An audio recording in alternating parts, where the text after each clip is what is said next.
Meine sehr verehrten Damen und Herren, worin besteht die Identität Europas? Steigern wir uns vom Einfachen zum Schwierigeren. Es ist schwierig zu definieren, was ein Sizilianer ist. Aber unbestreitbar einfach festzustellen, er ist kein Lombarde, Römer oder Florentiner. Worin die Identität eines Kroaten besteht, lässt sich vielleicht schwer beschreiben. Aber er ist sicher kein Russe, Schwede oder Norweger. Auch die Globalisierung wird keinen aus ihm machen. So ist es auch schwer, die Identität Europas zu definieren, und unbestreitbar ist doch, Europa ist nicht Amerika und auch nicht Asien oder Afrika, aber das behauptet ja auch niemand. Ein Franzose, der am liebsten Hollywood-Filme sieht und chinesisch isst, bleibt ein Franzose. Und wenn wir von außen kommen, erscheint uns der Kontinent Europa eher als Einheit. Der Kroate und Ungar als Blutsverwandter des Österreichers, der Deutsche als nächster Nachbar des Polen und des Tschechen. Diese Einheit müssen wir nicht definieren, so wenig wie der Befreite seine Freiheit oder der Genesene seine Gesundheit definiert. Es genügt, sie zu spüren. Wer in Europa reist, der stolpert über lauter Verschiedenheiten, über eine Vielfalt an Mentalitäten, Sprachen, Traditionen, Fahnen, Gewohnheiten, Trachten, Baustile, Künste, Ess- und Trinkgewohnheiten. Und wer von außen kommt, wird freudig jubeln: Voilà, c'est l'Europe. Das ist Europa. Diese Vielfalt ist nämlich ein konstitutives Element der europäischen Identität. Würde ein EU-Gipfel, hypothetisch gesprochen, heute Esperanto zur alleinigen Amts- und Arbeitssprache in der EU erheben, alle gewachsenen Sprachen, Dialekte ab sofort verbieten, alle Fahnen und Abzeichen außer dem Sternenkranz auf blauem Grund verbieten, Europaskeptiker ins Gefängnis werfen, alle nationalstaatlichen oder regionalen Verwaltungseinheiten aufheben, dann könnte ein solcher zentralistischer Einheitsstaat vielleicht noch Europa genannt werden, aber es wäre nicht mehr Europa. Doch keine Angst. Die europäische Identität hat schon ganz andere antieuropäische Ideologien hervorgebracht, überlebt und überwunden. Der Nationalismus und der Kommunismus waren solche missratenen Sprösslinge Europas, Perversionen des Selbstverständnisses unseres Kontinents. Wir Europäer neigen nun einmal dazu, uns selbst und unser Erbe in Frage zu stellen, zu leugnen, zu verdrängen. Im Vergleich zu anderen Kulturkreisen, etwa dem arabisch-islamischen und anderen Erdteilen, etwa dem afrikanischen, weisen die Sitten und Gebräuche, die Traditionen und Ehrbegriffe, auch die Unsitten und Moden, die Verfallserscheinungen und Trends Europas mehr Gemeinsames als Trennendes auf. Richard Coudenhove-Kalergi, der Gründer der Paneuropa-Bewegung, meinte deshalb, ich zitiere: Europa ist eine historische Gemeinschaft. Das römische Europa, das karolingische Europa, das päpstliche Europa, das napoleonische Europa waren politisch geeinigt. Gemeinsam waren die europäischen Erlebnisse der Bekehrung zum Christentum, der Völkerwanderung, der Gotik, des Rittertums, der Kreuzzüge, des Humanismus und der Renaissance, der Reformation und der Gegenreformation, des Absolutismus und des Barock, der Aufklärung und der Romantik, des Nationalismus, der Demokratie und des Sozialismus. Alle diese Bewegungen hat Europa gemeinsam durchlebt, über alle Grenzen und Sprachen hinweg. Sie haben die europäische Seele zu dem gemacht, was sie heute ist. Sie haben Europa zu einer unbewussten Nation gestaltet, zu einem besonderen Zweig der Menschheit, zu einer großen Familie von Völkern. Zitat Ende. Papst Johannes Paul II. Hatte wohl recht, als er bei einer Ansprache in Santiago de Compostela 1982 sagte, ich zitiere, dass das europäische Wesen unverständlich ist ohne das Christentum. Und er fuhr fort: Auch noch in unseren Tagen ist die Seele Europas eins, denn sie hat neben ihrem gemeinsamen Ursprung genau die gleichen christlichen und menschlichen Werte. Hierzu gehören etwa die der menschlichen Würde, des tiefen Gefühls für Gerechtigkeit und Freiheit, der Arbeitsamkeit, der Unternehmungsfreude, der Liebe zur Familie, des Respekts vor dem Leben, der Toleranz und der Sehnsucht nach Zusammenarbeit und Frieden. Zitat Ende. Europa sei der Kontinent, so meinte der heilige Papst Johannes Paul II., der am meisten zur Entwicklung der Welt beigetragen hat, ebenso auf dem Gebiet des Denkens und des Arbeitens wie auch auf dem der Wissenschaft und der Künste. Zitat Ende. Ja, Johannes Paul II. Wusste zugleich um die Schattenseiten, um die negative Seite, die dunkle Seite der europäischen Identität.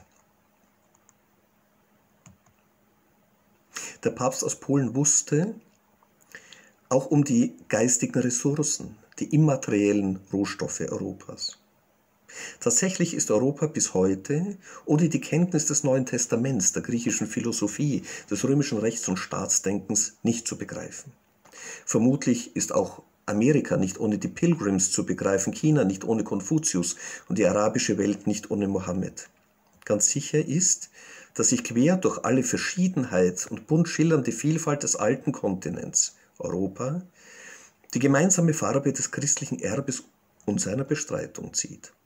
Es war die Christianisierung Europas, die aus dem Vorgefundenen, einschließlich griechischer Philosophie und römischen Rechts, jenen Kontinent geformt hat, den wir Europa nennen.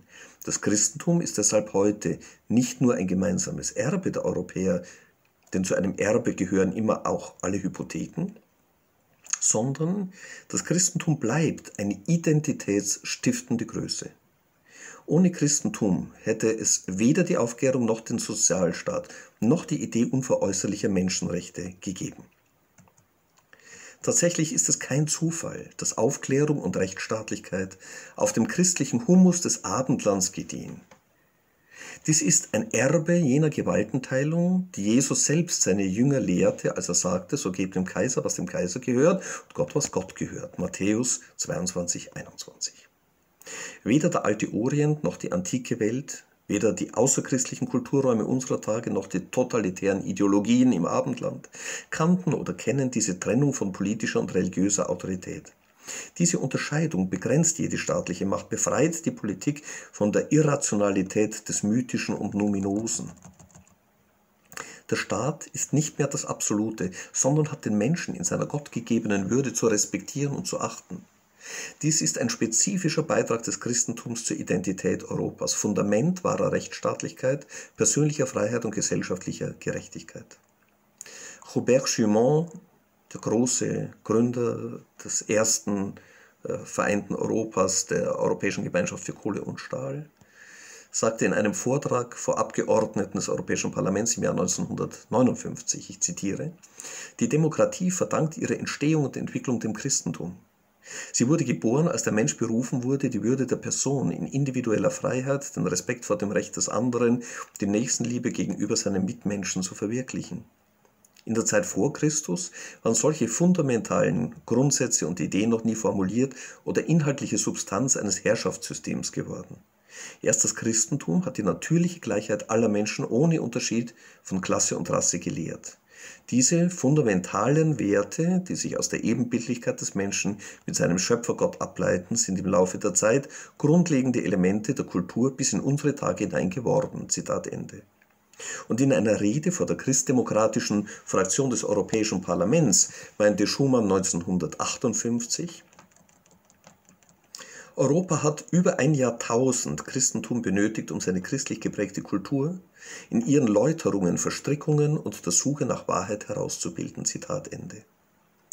Europas Identität kann nur in der Synthese liegen, im Miteinander verschiedener Völker und Volksgruppen, die entschlossen sind, sich nicht länger gegenseitig ausspielen zu lassen, im Zusammenleben von Menschen unterschiedlichen Glaubens, verschiedener Herkunft und Sprache, im Bekenntnis zu den Höhen und Tiefen, den Wegen, Irrwegen und Umwegen der eigenen Geschichte.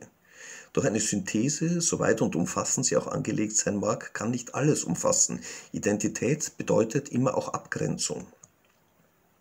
Europa muss sich geografisch definieren und neben den heutigen auch künftige und endgültige Außengrenzen festlegen.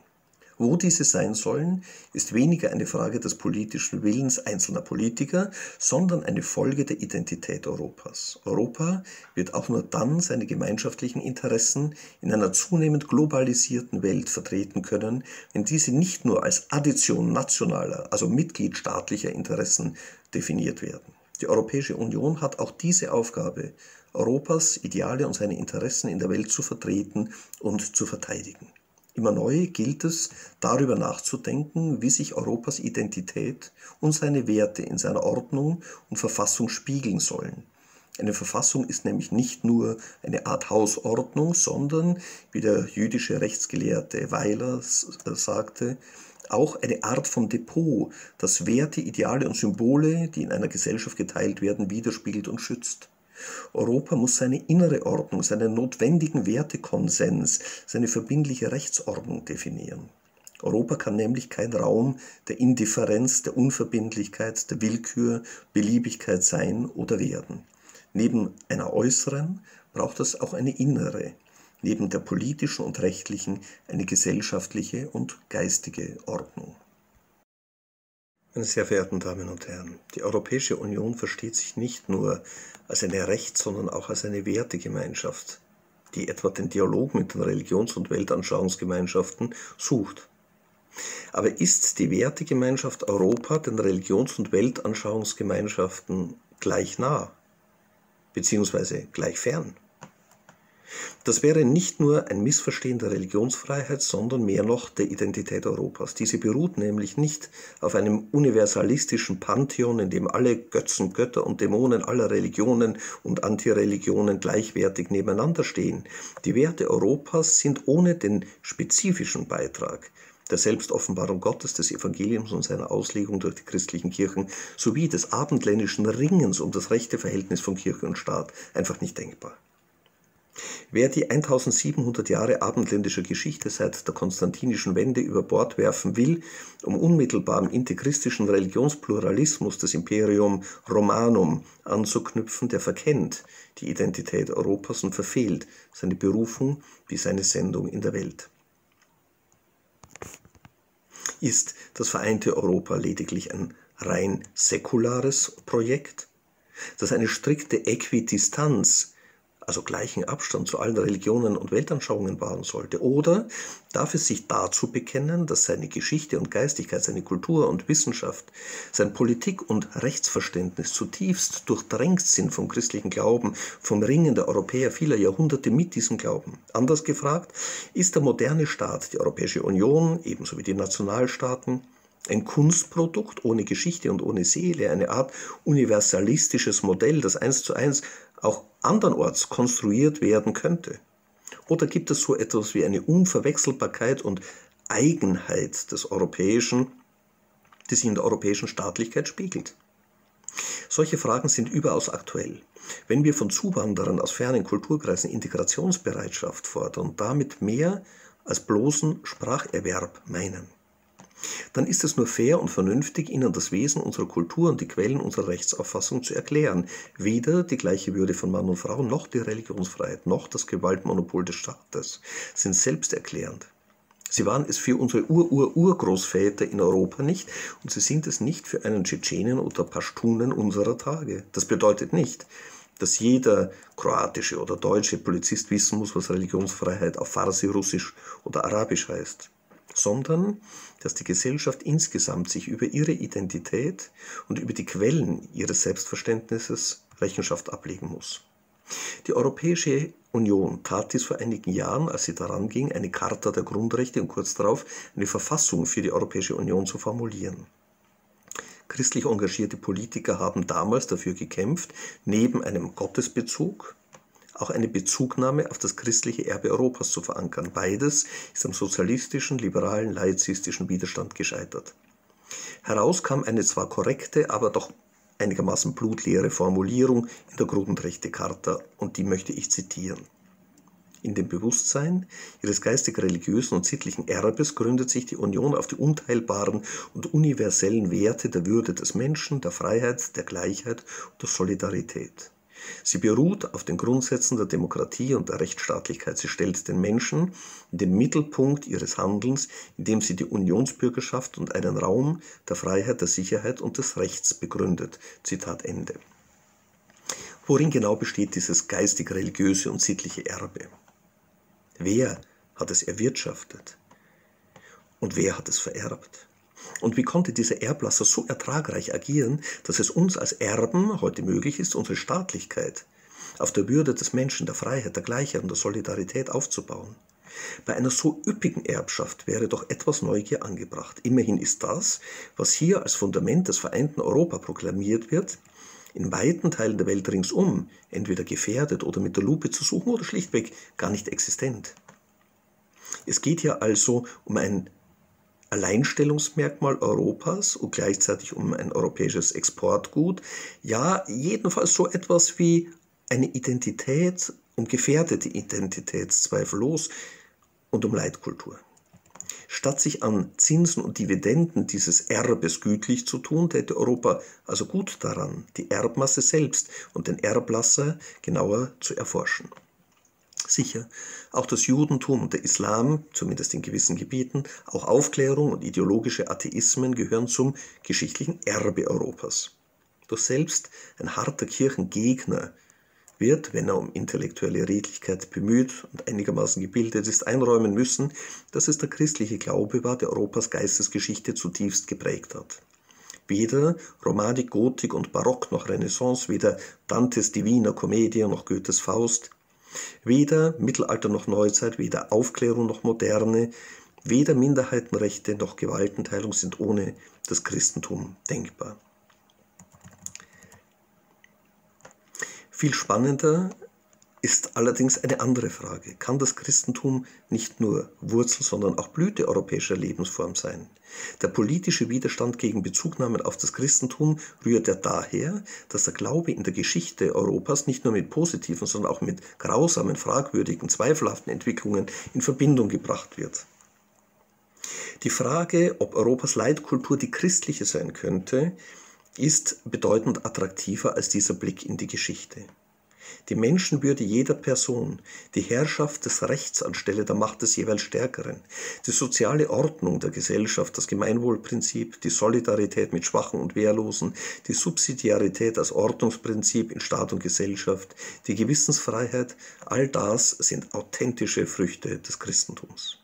Statt sich wie ein krisengeschüttelter Pubertierender immer neu gegen die eigenen Eltern zu stemmen, sollten wir Europäer das christliche Erbe des Abendlands deshalb dankbar annehmen.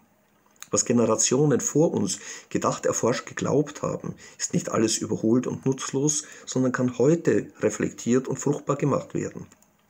Die Idee, sich immer neu und voraussetzungslos neu erfinden zu wollen, ist eines denkenden Menschen unwürdig. Ebenso ist die Idee, Europa aus immer neuen Ideologien voraussetzungslos konstruieren zu wollen, ein selbstzerstörerischer, ja gefährlicher Irrweg. Nicht, was es gestern hier wirkte, sondern was es heute an Identitätsstiftung und Weltbewältigung bringen könnte, macht das Christentum so wertvoll für Europa. Gesellschaftlich könnte es uns helfen, das in Gefahr geratene Bewusstsein für das Gemeinwohl wiederzuentdecken, die Herrschaft des Rechts zu verstehen und zu vermitteln, die Freiheit der Person mit der Solidarität in Harmonie zu bringen. Außenpolitisch könnte es uns in einer von religiösen und nationalistischen Fieberschüben gebeutelten Welt helfen, kraftvoll eigene Ideale und Interessen zu vertreten. Nur wenn wir Europäer uns der eigenen Identität neu bewusst werden, werden wir auch abgrenzungs- und darum integrationsfähig. Nur dann wird sich eine selbstbewusstere Gesellschaft angstfrei gegen totalitäre wie destruktive Ideologien zur Wehr setzen können. Nur dann kann Bewährtes bleiben und zugleich ein Neuaufbruch in Europa gewagt werden.